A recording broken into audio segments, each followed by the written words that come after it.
Pilipinas, ang oras pa 6:35. Kayo'y nakikinig sa Usapang Legal kasama si Attorney Rina Seco. Bakit parang nawala yung intro ko? Magandang gabi po sa inyong lahat. Itong pamprogramang Usapang Legal kasama ang Panyara ng Bayan, Attorney Rina Seco para sa DZRH. Una sa Pilipinas, una sa Pilipino. Usapang Legal. Nasaan na? Saglit lang. Bakit nawawala? Nawala lahat yung mga ko. Ayan. Usapang Legal. Word Ay, hindi yan. Bakit nawala lahat yung aking, pati yung bed ko nawala? Bakit ganun? Nawawala, Pogi. Ayan, magandang gabi po sa inyong lahat. Maganda po ang ating talakayan tonight. Dahil napakarami po kaliwat kanan ang checkpoints, no? Ang sabi nga po sa, sa balita, nasa more than 1,400 checkpoints nationwide. Aba, kapag kaganyan, parang tinitubukan ka ng puso, no? Tumitibok-tibok. Bakit? Ninenervyos pala, kinakabahan. Pero ang tanong, bakit ka nga ba kinakabahan sa checkpoint? Hindi ka dapat kakabahan kung wala ka namang dalang kontrabando, hindi ka naman involved sa krimen, di ba? Yung sasakyan mo naman ay sayo at walang alarma kasi may pagkakataon, meron pong alarma pala yung sasakyan dahil binili natin second hand, binili natin sa kung saan, pagkatapos ay meron palang issue ang ating sasakyan. Ayan. So, yan po ang tatalakay natin tonight. Kaya naman if you have questions, 0919-282-6485. At syempre pa, pwede rin po kayo magpadala ng inyong mga mensahe dito po sa ating comment section ng DZRH TV 4K live stream sa YouTube at DZRH News Television Facebook Live sa YouTube at DZRH News Facebook Live sa YouTube. Kayo'y nakikinig sa Facebook. Usapang Legal kasama si Attorney Rina Seco. Ayan. So, okay, pwede po kayo magpadala ng mensahe. Nawawala nga yung mga pati yung intro. Naubos. Okay. So, yung mga kinakabahan po dyan sa checkpoint, dahil there are more than 1,400 checkpoints nationwide, dahil nga po sa pinatutupad na election gun ban, dahil po sa 2025 midterm elections. Ayan. So, wala po dapat kayong ipangamba dahil unang-una wala pong suspension ng ating mga karapatan.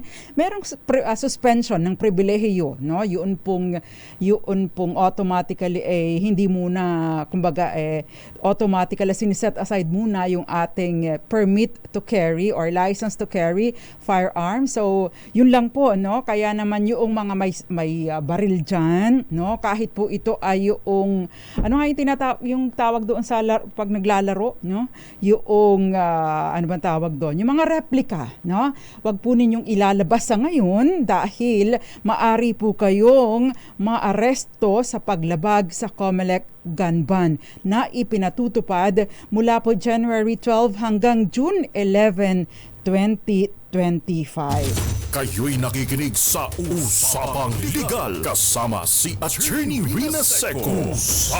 Sabi nila, sino nga bang hindi naman kakabahan? Wala ka namang nakakatrauma, Hindi po dapat tayo matrauma. Ang purpose po ng COMELEC gun ban at ng mga checkpoints ay to ensure na maipatutupad ng maayos yung ating umiiral na batas patungkol sa halalan. At the same time, yun pong mas masiguro na mas magiging mapayapa ang ating 2025 elections. Usapang Legal. Yan. So, again, January 12 to June 11, 2025, yun po yung iiral ang gun ban. Ito po yung 150-day election period for 2025 midterm elections. So, bawal po yung airsoft, bawal po yung air guns, bawal po yung mga imitation firearms, mga replicas, na kasama po ito doon sa sinasaklaw nitong gun ban. Kasi ito yung mga kamukha po ba? Yung kamukha, almost similar to doon sa totoong baril. Pero kung yan po ay toy gun na like yung mga pangbata, of course hindi dapat yan nilalaro ng bata, pero yung orange na na plastic na o kaya yung water gun, no, ayun po ay walang problema, no. Yun lang po talagang medyo kamukha, no, nahahawig doon sa totoong baril. Usapang Legal. Basta po distinguishable from real firearms, yan po ay maari pa rin gamitin ng mga batang naglalaro dyan sa mga tabi ng kanilang mga bahay or kahit pa sa parke. Usapang Legal. So again, wag pong mag-alala dahil nananatili pa din po ang inyong mga ating mga karapatan, hindi po nawalan ang hindi po tayo nawalan ng karapatan, no? Sinisiguro lang po, hopefully na matiyak nga ang ating mga kaligtasan. Usapang Legal. So, ilalahad po natin, ibibigay po natin sa inyo yung mga dapat tandaan kapag ka po kayo ay dumaan doon sa COMELEC checkpoint, no? Dahil kaliwat kanan nga po yung checkpoints. Kaya ito po ay sinasaklaw hindi lang yung mga motor, pero most of the time yung mga motor ang napapara, hindi po ba, no? So I'm sure marami sa ating mga tagapakinig ang mga nakamotor na nakaranas na nito sa checkpoint. Usapang So ikaw Legal. ba, Jerome Lorenzo, nakadaan ka na ba sa checkpoint? Hindi pa? Ang tabayan mo bukas, ikaw na. So tayong mga tech, at ating mga tech, nakadaan na ba kayo sa checkpoint? Napara na. Ayan. So wala naman pong dapat na maging problema. By the way, no, ilalahad ko po. Kailangan niyo bang tanggalin ang inyong helmet kapag dumaan kayo sa checkpoint? Hindi kasi ako nag-helmet dahil hindi po ako marunong hindi naman po motor ang sinasakyan ko at hindi rin, palagay ko kahit yung hindi ko kayang magmotor, hindi pa ako marunong magbalanse. Nakakahiyaman. Usapang Legal. Okay, napakahalaga po na tayo ay mag-slow down sa checkpoints, no? At kapag papalapit ng checkpoint dapat ay medyo magbabagal. O kaya naman kasama rin po, no? Dapat nating tandaan, ibababa po yung bintana, lalo na kung tinted, nung madilim ang ating sasakyan. Pailawin po buksan ang ilaw sa loob ng sasakyan kung gabi na, at syempre pa napakahalaga na ihahanda po yung rehistro at lisensya kung halimbawang hihingin or papakita. Mas maganda po na kayo ay maghanda ng photocopy para yun lang po ang ipapakita po ninyo. At manatili po sa loob ng sasakyan, hindi po kayo kailangang bumaba at magpa-body search. May pagkakataon, no? Baka i-body search kayo, no? At least ngayon, malalaman po natin kung ano ang pwedeng gawin kapag sabi, hindi, kakapkapan kita. Usapang Legal. Yun. So, hindi po kayo obligado na magbukas ng sasakyan. Buksan lang po ang ilaw. Pwede niyong buksan ang bintana. At hindi rin po pwedeng halughugin ang inyong sasakyan. Yun po ang pwede nating pakatandaan para hindi po tayo maabuso or hindi maabuso ang ating karapatan dyan sa mga checkpoints. Usapang Legal. Ayan. So, ito, marami ng mga reaction sa ating talakayan tonight. Pero magandang gabi po muna, Kenneth Arevalo, Charo Abraham, Eduardo Narvaez, gayon din sa iyo, Star Between, nanonood sa atin sa Sweden, si Tita Ami Miraflor Garcia, gayon din Ria Soto, at Mami Belen Rivera. Magandang gabi din po sa inyo, Cherry Sumagaysay, at Naimbag Arabii, Ma'am Grace Recta, Sylvia Quintos, at si Cherry Sumagaysay, Jem Jerome, Daddy Ruel Resio, magandang gabi sa iyo, at syempre pa Henry Dolohan dyan sa Botolan, Zambales, Maricor Angeles, at yan, may mga comments na dito. Babasahin po natin yan sa atin pong pagbabalik. It's 16 minutes before 7 in the evening. Magbabalik po tayo. Ilan po muna mga paalala. Diyan lamang po kayo. Kayo'y nakikinig sa Usapang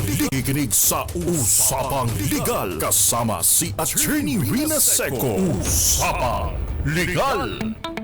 Nagbabalik po ang Usapang Legal kasama ang panyera ng bayan, Attorney Rina Seco. Pati hindi ko narinig. Ayun, tama na. Okay. Technical glitch, hindi po inaasahan.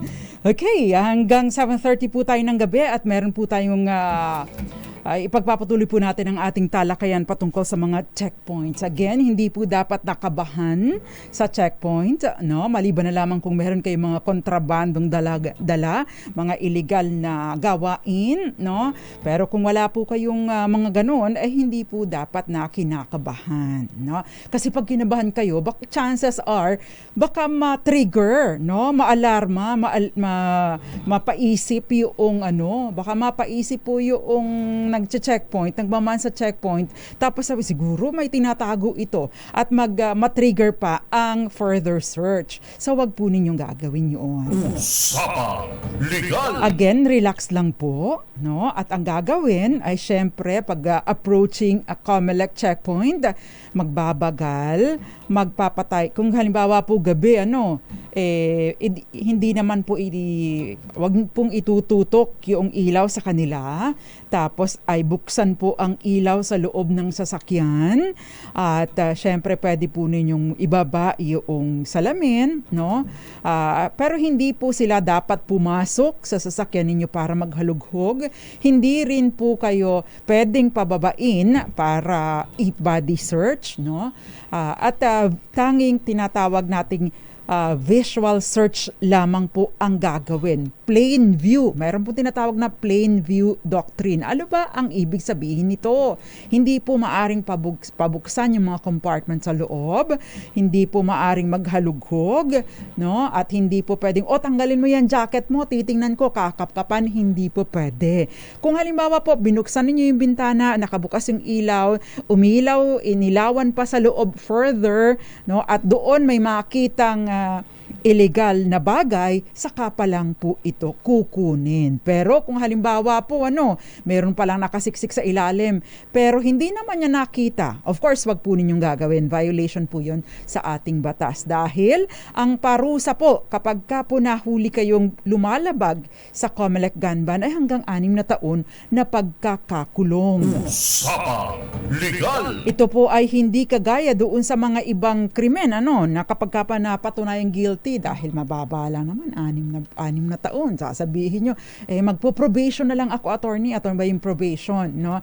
Na sa halip na ikaw ay doon magsisilbi ng ikukulong ka, sa labas ka, under ka ng probation officer, nakakasalamuha ka sa kahit kanino, no? Nagre-report ka lang once a month doon sa iyong probation officer. Laya ka. Pero kapag ka po violation, dito sa COMELEC gun ban, hindi po available ang probation. Usapang Legal. Ayan, maraming sumasaklolo sa atin doon sa Airsoft. Thank you very much. Magandang gabi, Ephraim Filosofo, dyan sa Tagum City, Davao del Norte. Gayon din sa iyo, Aunt May.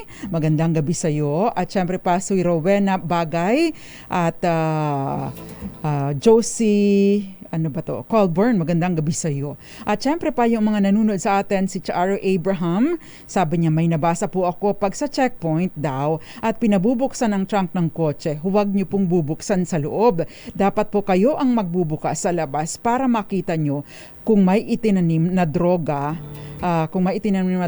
o mga baril. Tapos, na-observe ng driver na nag-radio sa susunod na check-up station, na checkpoint. Ang ginawa niya doon, malayo na siya bumaba at binuksan niya ang trunk. May tinanim daw na droga, hindi agad niya itinapon. Pagdating niya sa sunod na checkpoint, pinabuksan niya uli ang trunk, kaya bumaba siya. At siyang nagbukas. Takang-taka daw yung nag-checkpoint kasi wala na yung droga.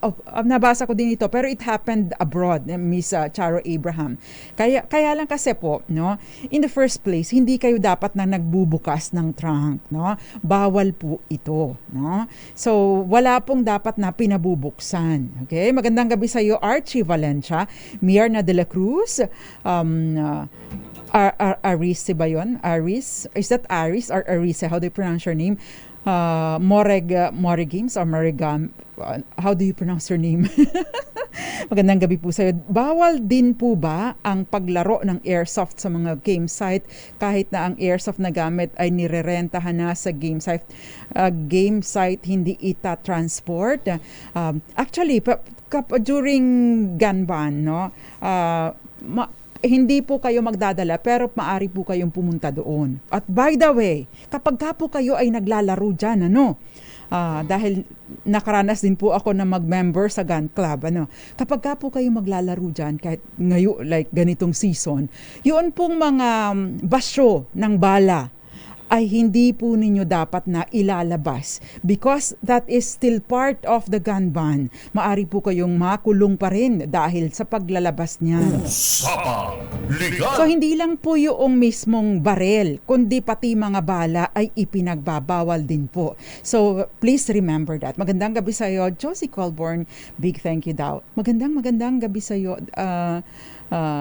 Okay, magandang gabi po sa inyo, Tita Ami, at syempre pa, kaya yun mga pamangkin kong lalaki, sabi ko bawal na ang NERF guns, huhulihin kayo ng pulis, kaya gulat ko kagabi, sumunod naman po sila, kaso Barbie na ang nilalaro. Loko ka, Daddy Rowell ha, ito pala joke lang. Magandang gabi sa iyo, sabi niya, Kenneth Arevalo, kailangang may orange tip ang toy guns and airsoft guns to distinguish from real guns. Ayan, yung mga airsoft, bawal po din yan. Kasali po doon sa mga ipinagbabawal. Usapang Legal! Kapag ka po kasi yung mga parang kamukha, maari pong magamit pa rin sa mga illegal na gawain para makapanakot, makapang-intimidate. So, kaya po sila ay kasama pa din. Okay, ito pa, magandang gabi sa inyo. Natot Necase, Facebook ni Roy, Fiesta Mart Royal, Ray Martin Tanyegra, sabi niya nanunood, pati si Iton Bulalayo watching while processing business permit sa San Fernando, Pampanga. Odette Oxales and Eds Maglakas, Violeta Montecalvo Sembrano Mamvioli, magandang gabi po sa inyo. Grace Aliven, dyan sa Anda, Pangasinan. Josephine Garimbao, at Miss Josephine, nasagot ko na yung message ninyo. Si Irene Almodovar, Ma'am Irene, magandang gabi po sa inyo. And of course, Odette Oxales. Miss Maricora Angeles, magandang gabi sa iyo. Usapang Legal! Ayun, nagugulat ako, parang medyo malakas. Ayan, so, okay, pasensya na kayo. Hindi pa ako, nagulat ako eh. Okay, Gael, magandang gabi din sa'yo. Okay, binanggit na po natin, napakaraming checkpoints, kaya wag kakabahan, mag-slow down habang papalapit sa checkpoint, ibaba ang bintana, pailawan ng sindihan ng ilaw sa loob ng sasakyan, ihanda ang rehistro ng inyong sasakyan, and of course, ang inyong lisensya. Yan. Yung photocopy lang po ang inyong ipakita, yung original, wag po ninyong itago po ninyo yung original. Manatili po sa loob ng sasakyan, hindi ninyo kailangan bumaba at hindi rin kayo obligado na buksan ang sasakyan at ang mga compartment nito maliban na lamang kung may kahina-hinalang nakita o may mga impormasyon tungkol sa inyo. Ito po posible yung halimbawa binanggit ko na earlier, yung palang sasakyan ninyo, of course, inosente kayo, innocent tayo, wala tayong kaalam-alam na may problema pala. Yung palang sasakyan na nabili ninyo ng second hand or well, in fact, hindi na second hand, third hand, fourth hand kasi originally, ang ginamit pala ay open deed of sale, pinalabas lang na second hand, yung pala ay kung kani-kanino na nagsilipat, tapos yung iba doon, meron pala yung alerto, may mga ganito po kasi in reality, mga nangyayari po ito. So kapag ka po may alerto, sa HPG o sa LTO, kapag ka po kasi carnap ang sasakyan, carnap ang vehicle, ito po ay inaalerto at syempre lumalabas din po ito kung halimbawa naka-online o may record na hawak ang ating mga nasa checkpoint. So, posible rin na ganito ang mangyari kung halimbawa po nagkataon sa kamalas-malasan, nakaw pala ang inyong sasakyan na nabili. Usapang Legal! Nakalulungkot dahil hindi naman kayo ang nagnakaw, bumili kayo sa pag-asa na mas mapapaganda ang inyong pagkukommute o pagbabiyahe, pauwi na papunta sa trabaho o kaya ay pauwi, and yet nabiktima pala kayo ng manloloko. So relax lang din, ipakita po ang ORCR, ipakita din po halimbawa po meron kayong hawak na deed of sale o kaya ay deed of assignment, magagamit po ninyo ang mga dokumentong ito para naman patunayan ang inyong innocence. Usapang Legal! Joanna Marie Valen Carlos, nakikinig dyan sa Rosa del Valle. Magandang gabi po sa inyo. Magandang gabi po sa inyo. Nakikinig sa atin, nanunood. ang lola niya na si Rosa Del Valle. Magandang gabi. Edria Florido, sabi ni Kenneth Arevalo, makimarites at makitolits before gumala para malaman kung may checkpoint. No? So, well, kung may checkpoint, okay lang yun. Basta wala ka namang itinatago. No? At kung sakasakali, no, magbubukas kayo, di ba yung sa mga sasakyan, sa mga motor, ano bang tawag doon? Yung inuupuan nyo, di ba may binubuksan kayo doon? Minsan doon nakaipat yung inyong mga, may kayo doon. Ano tawag doon? Yung compartment mismo. Pasensya na, ignorante sa motor.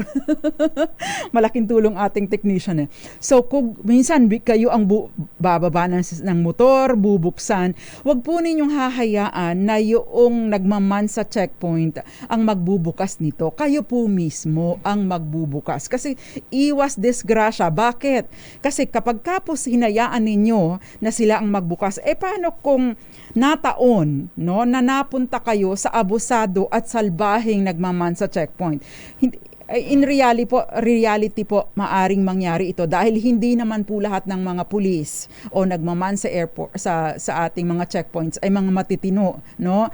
Marami pong merong mangilan-ngilan, no, na hindi matino. In the same way na merong mangilan-ngilan na mga sa ibang profesyon o ibang trabaho na hindi rin matitino, no? So realidad ng buhay. Usapang Legal. Ayan, sabi ni Aunt May, toolbox daw. Tama ba ako? Tama ba 'yung toolbox?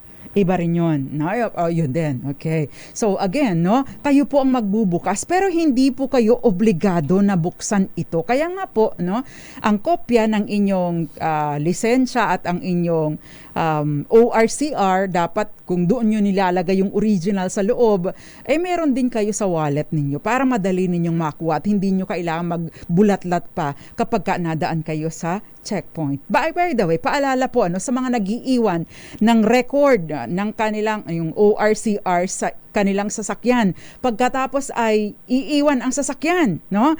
Huwag po ninyong gagawin ito. Bakit? Kapag ka may masamang loob na, say for example, nagnakaw ng inyong sasakyan, yung ORCR na nandoon sa loob o kaya yung driver's license niyo nandoon sa loob, magagamit po ito to present, no, doon sa checkpoint. So mas madali po siyang makakalusot, hindi po ba? Pahirapan nyo man lang, no? Kapag kayo ay ninakawan na nga, pinadali pa ninyo yung kanyang tsansa na makalusot sa checkpoint. So, again, no, photocopy lang. Wag pong iiwan sa loob ng sasakyan. Bakit? Kasi kapag ka po dumating na minalas-malas kayo na merong masamang loob na ng sira ng inyong sasakyan para ma-access or makuha, nandun yung record. So magagamit po nyo ito pagdaan sa checkpoint. Usapang Legal.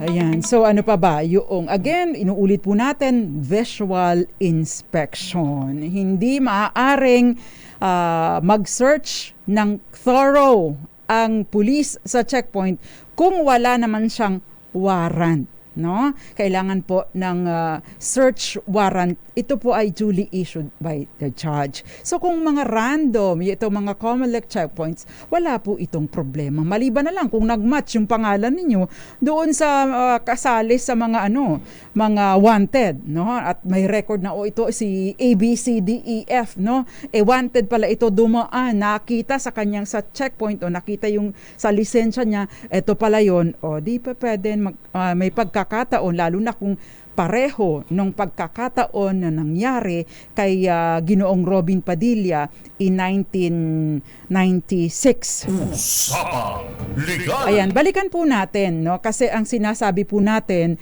bawal magkaroon ng search, body search sa mga checkpoints. Pero balikan po natin yung nangyari noon kay Ginoong Robin Padilla, ngayon ay umuupong senador. Ito po ay nangyari kaso na desisyon na ng korte July 31, 1996.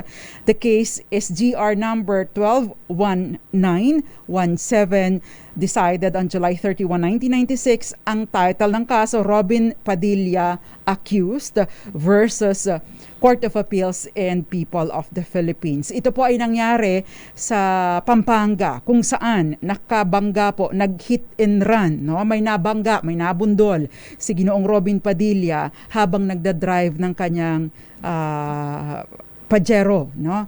Ngayon, tinakbuhan po niya itong magbabalot na nabangga niya, kaya dahil po may nakakita ng banggain niya at takbuhan itong kanyang nabangga, no, hinabol po ng isang private citizen at inalerto pa ang HPG at ang mga pulis, no? Dahil kitang-kita niya ng banggain at takbuhan ni Robin Padilla itong kawawang magbabalot. Usapang Liga. At dahil nga po dito, hinabol siya at na-apprehend, no, naabutan, at syempre ang Mr. Padilla ay sabi niya, wala, pinagtitripan ako nila, pinagtitripan nyo lang ako. Pero pagtaas niya ng kanyang mga kamay, lumabas ang kanyang baril, na nakita ng mga pulis, no, ng apprehending officers, ang kanyang baril.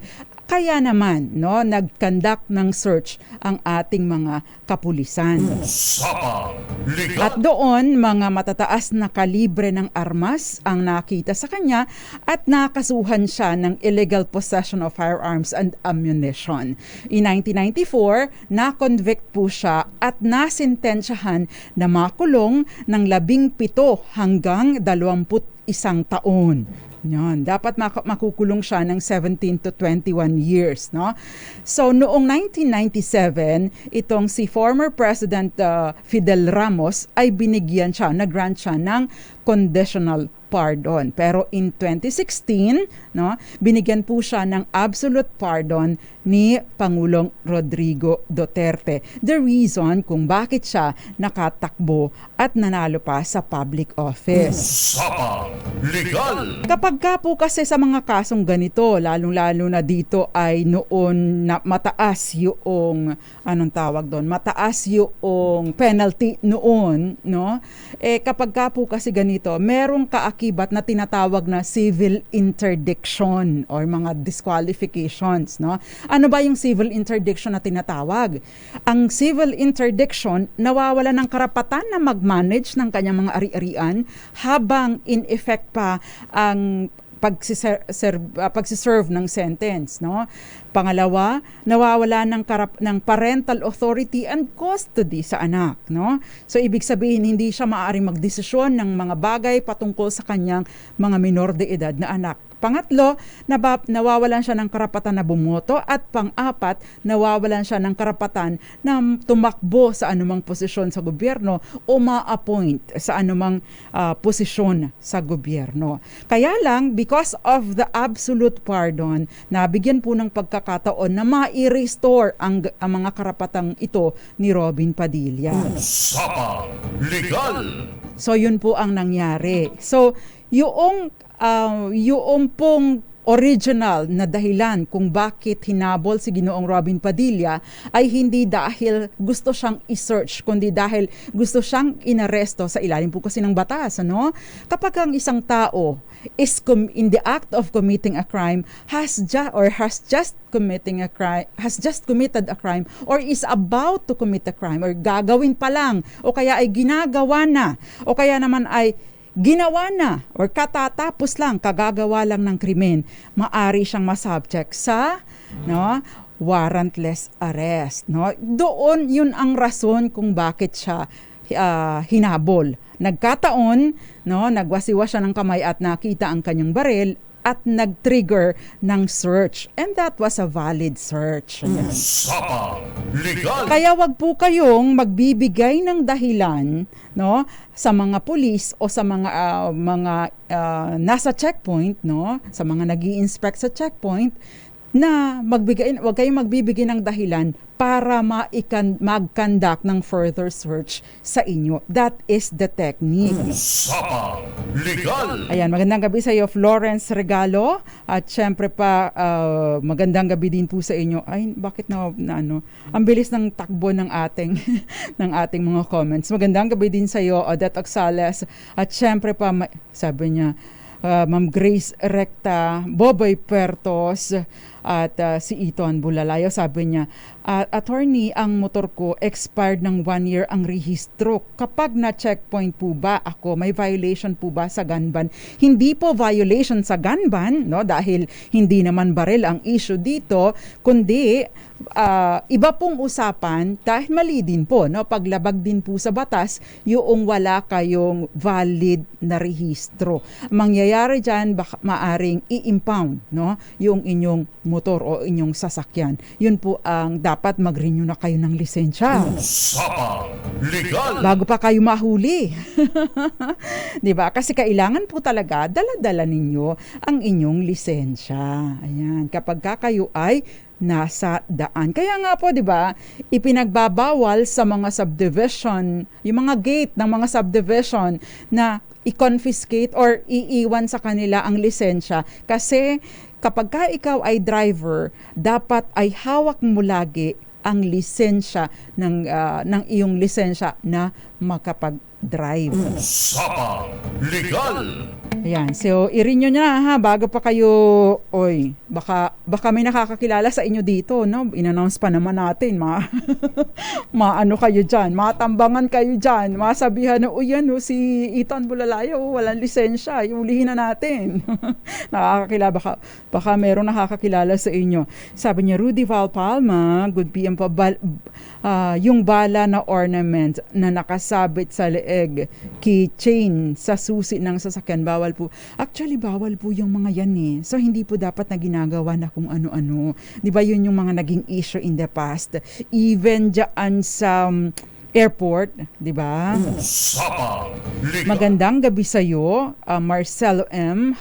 Sabi niya, I hope you are safe from flu and throat illness. Medyo may katipo ang aking lalamunan at maraming mga may sipon dito sa amin, sa office. No? Kaya ako po ay lalong nag-iingat dahil alam niyo naman, mahina ang katawan. Yan. Magandang gabi sa iyo, Jenny Lee. Sabi niya, malaking tulong ang programang ito. Sabi, magandang gabi din sa iyo, Jonald Padilla, Cherry Terayo. Na-miss kita, Miss Cherry, dyan sa Lopez, Quezon.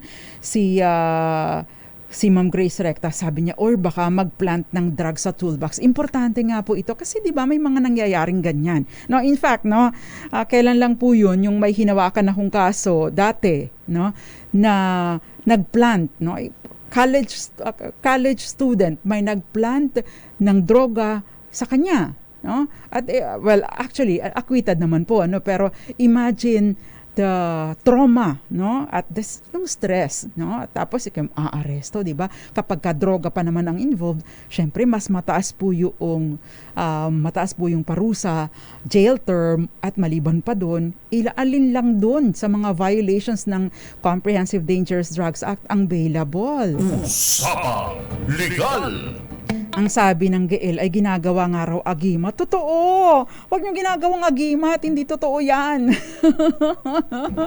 Gawin yung agimat ay dasal at pananampalataya. Huwag niyong gawing agimat yung bala ng baril. Mamaya dyan, maaksidente kayo, madapa pa kayo, tumusok sa dibdib nyo yung agimat sa halip na naging agimat nyo. Yun po ang naging dahilan ng inyong injury. So, huwag pong gagawin yan. Magandang gabi sa iyo, Corazon Sales.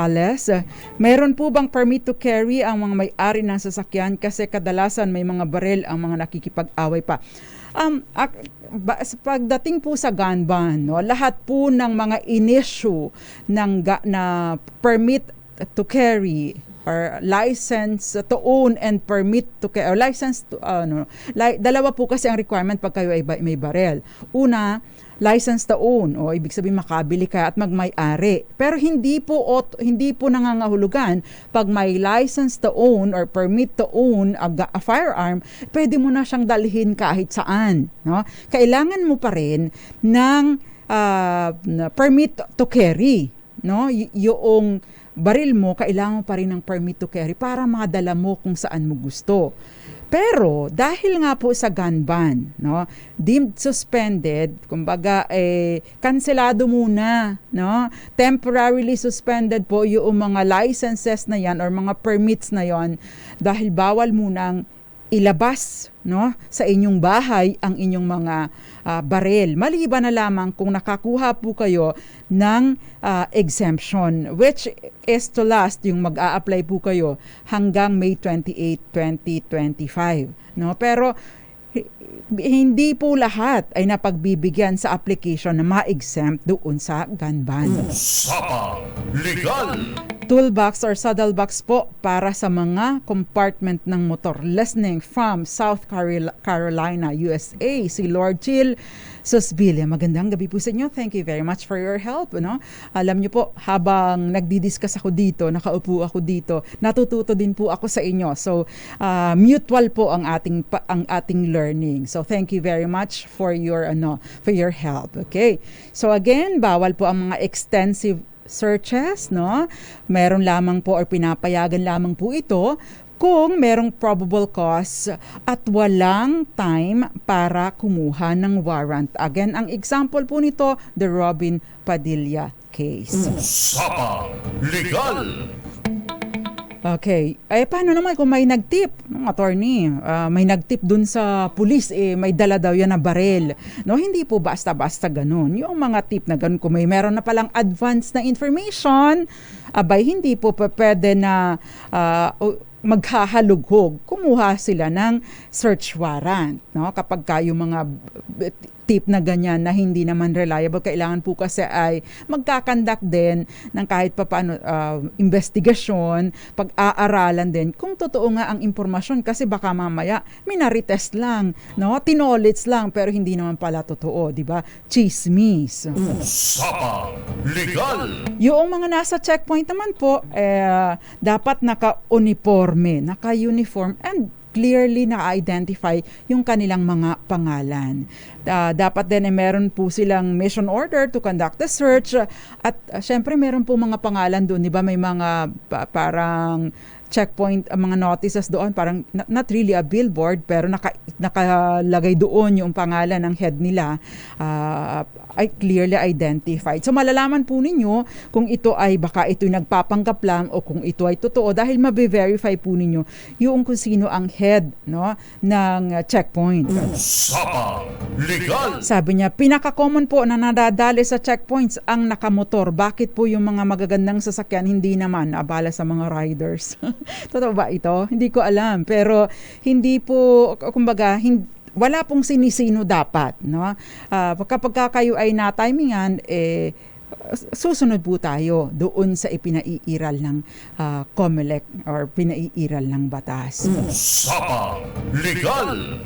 Again, the purpose of the checkpoint is to ensure safety at tiyak, no, na maipatutupad or mairaraos natin ang halalan ng mas ligtas. So pinaigting lang po nitong eleksyon yung, kasi regular naman tiba may mga random checkpoints, no? Kahit wala pong halalan ay meron pong mga random checkpoints na isinasagawa. Pero pinaigting lang ito because of the existing gun ban.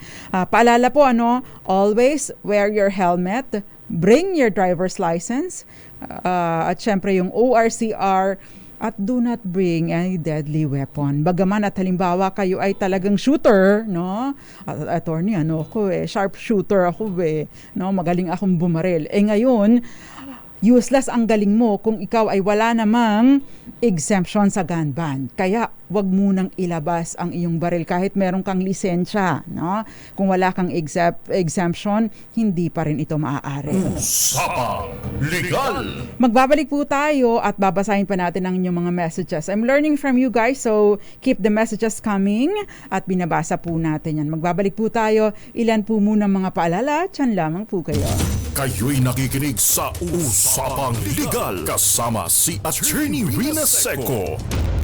This time check is brought to you by Kayo, Azon Course Parspits, Violeta Montecalvo Zambrano, Ellie Falco, magandang gabi. Warnie Cabayaw, Boboy Puertos, Amon Biton, Attorney Winnie Mirera dyan sa Quirino Province, magandang gabi sa iyo. At syempre pa, Eds Maglakas, si Amon Biton nanunood din sa atin. Thank you very much for watching, guys.